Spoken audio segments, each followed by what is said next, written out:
Thanksgiving football is here.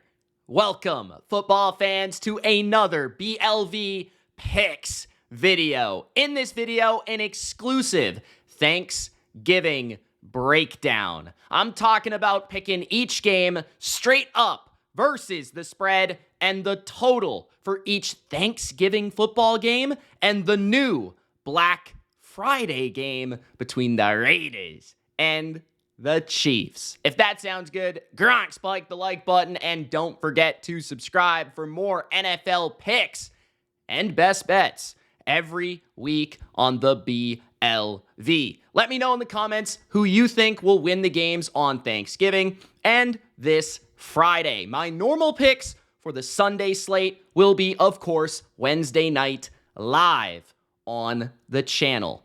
This is not a best bets video, so don't take each one of these picks as a game that I would actually bet. I'll indicate which games I like more than others, which spreads, which totals I like more than others, but okay, just don't bet everything, all right? If you want to know what I'm betting exactly for Thanksgiving, that's on Patreon. Link in the description. It's $10 a month to get all my bets each and every NFL week. We had an awesome Monday night thanks to Lamar Jackson, Zay Flowers, and the Baltimore Ravens, so make sure to check out Patreon. Link in the description. Let's get going with the first game on Thanksgiving. That is the Detroit Lions, arguably the best team in football right now.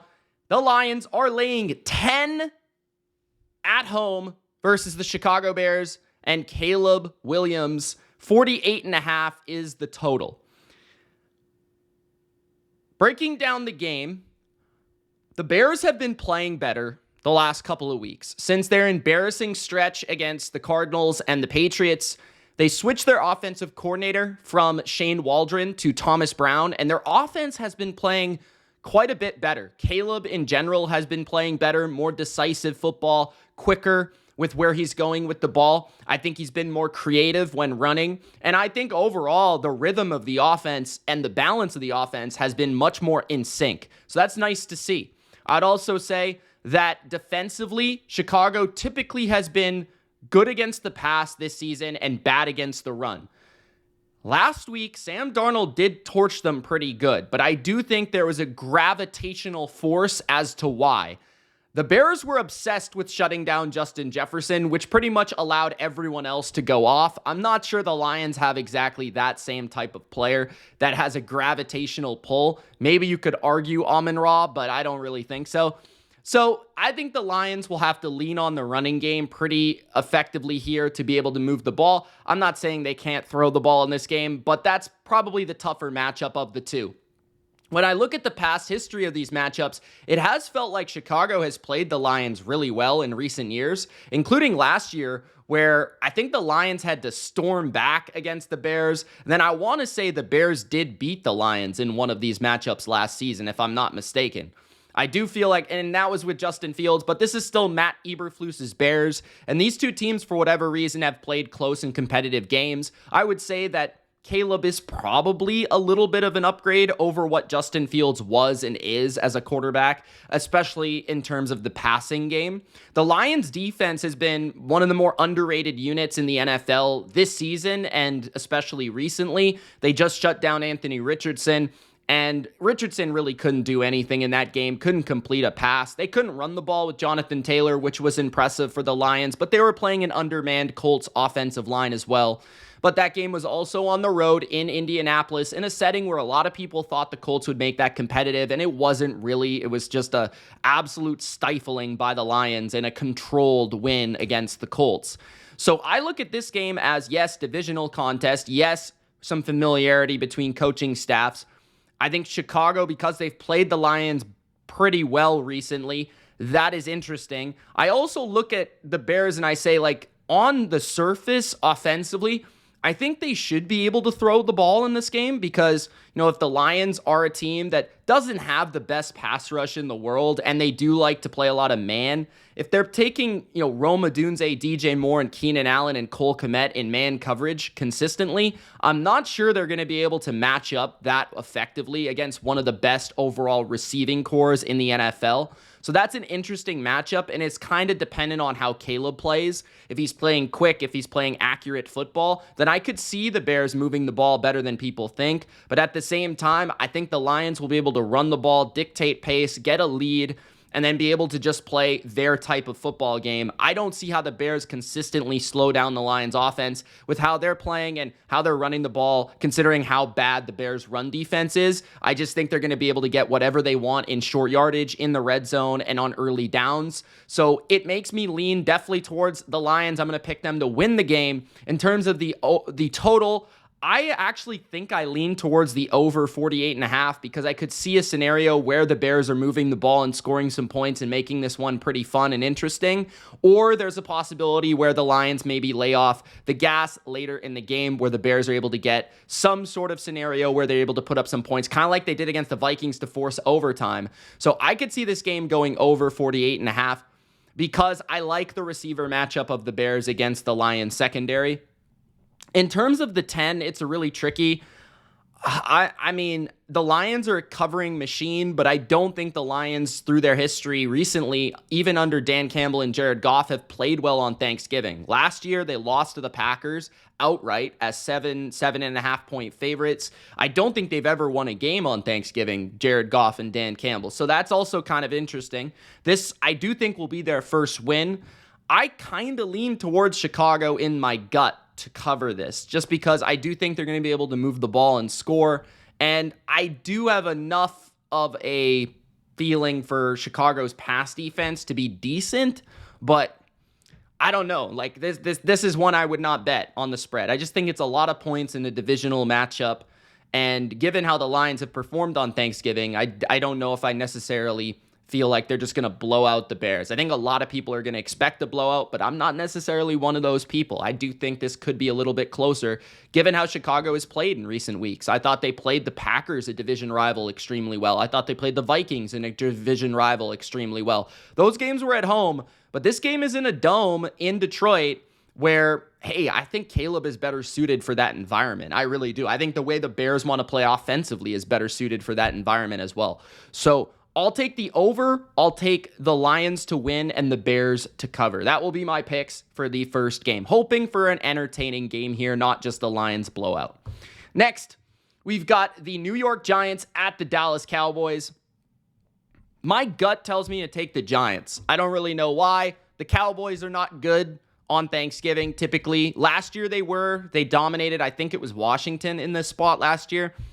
But the Giants have been embarrassed. The tricky thing about the Giants is, are they still buying into the coach? Are they still buying into Brian Daboll? Like, are they playing hard? And that's something that's hard to answer, which makes this game hard to bet, in my opinion.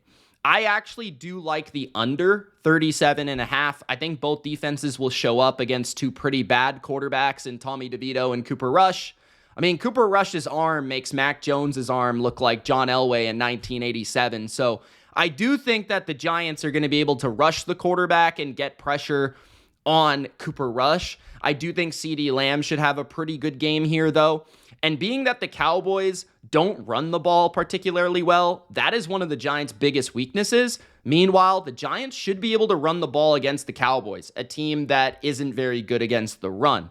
So I like the Giants in terms of their pass rush against the Cowboys offensive line. I like the Cowboys pass rush against the Giants offensive line. I like the run game of the Giants.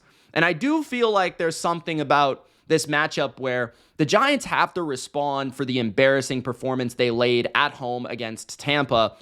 And Malik Neighbors, Wan'Dale Robinson, Tyrone Tracy, they've got enough playmakers to make some things happen against a Cowboys defense that's been inconsistent.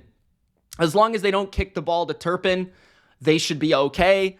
I think this game will be pretty close. So either way, I think it's going to be about a field goal game. 20-17. Pretty ugly, probably. 17-16. I'm going to lean towards Giants with the points for sure, plus 3.5. I could see the Cowboys winning this game. I don't know, though. Like, Parsons played really well last week.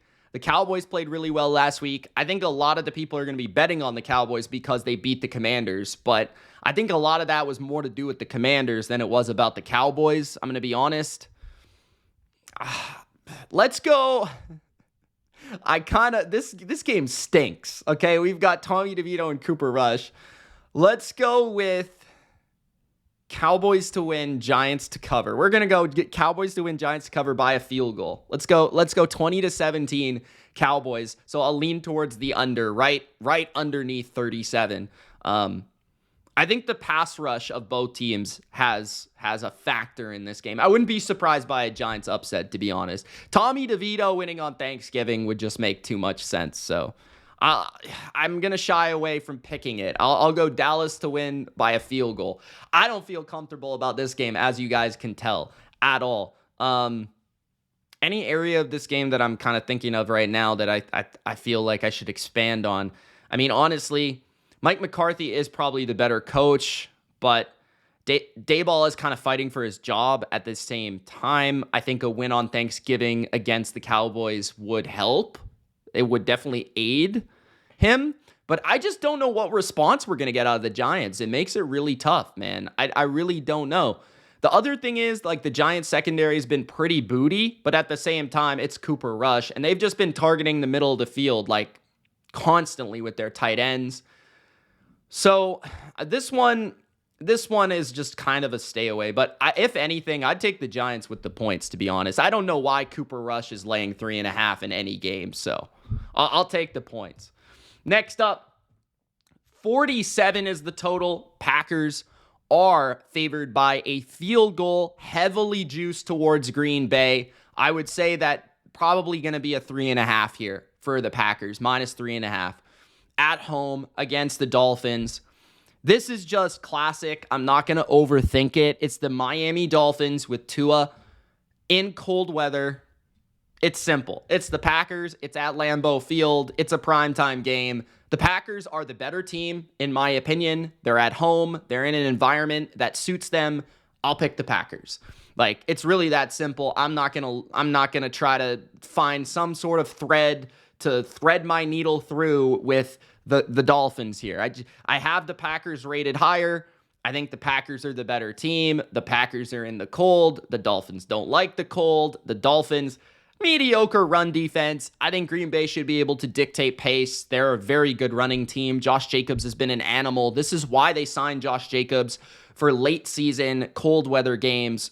Give him the ball. Let him pound the defense.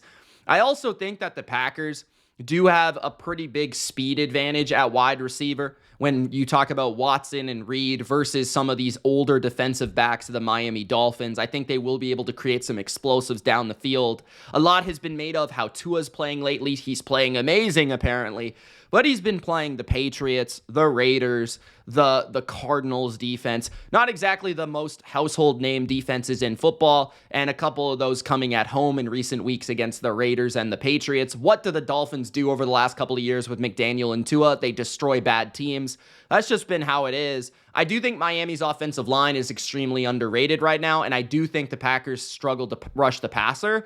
Jair, I think, will also be out for the Packers, which is why I would actually lean towards the over 47, because I do think this is actually going to be a game where Tua and the Dolphins kind of respond to the cold weather narrative in terms of being able to score, but I don't necessarily think that they're going to win the game or even cover. I would go with the Packers to win, the Packers to cover, even at 3.5. I think they'll probably win by about 6 or 7. And I think the Dolphins will move the ball well enough, though, to score points on Green Bay. I think the Packers are going to have a great day offensively, though. I could see like a 30-23 or like a 27-20 type game, 27-23 type game, something like that. I do think it will be in the high 20s, the low 30s, somewhere in there for both teams. I lean towards over 47. I go Packers to win, Packers to cover.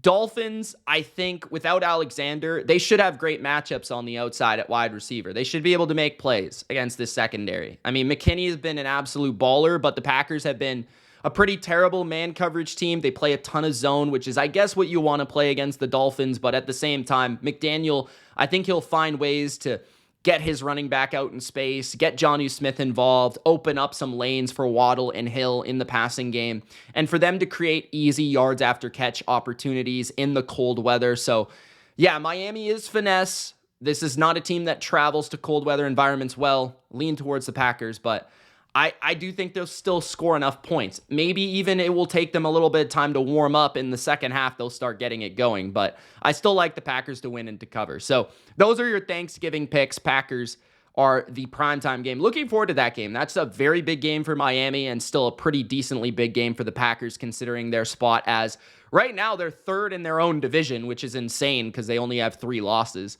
The Black Friday game is the final game I want to discuss in this video. Remember, our rest of our picks, including our best bets, will be out on Wednesday night and Thursday morning for the best bets. Wednesday night for the rest of the picks. 42.5 is the total. Chiefs, Raiders. 12.5 is the spread. Chiefs laying a big number in Las Vegas on Black Friday.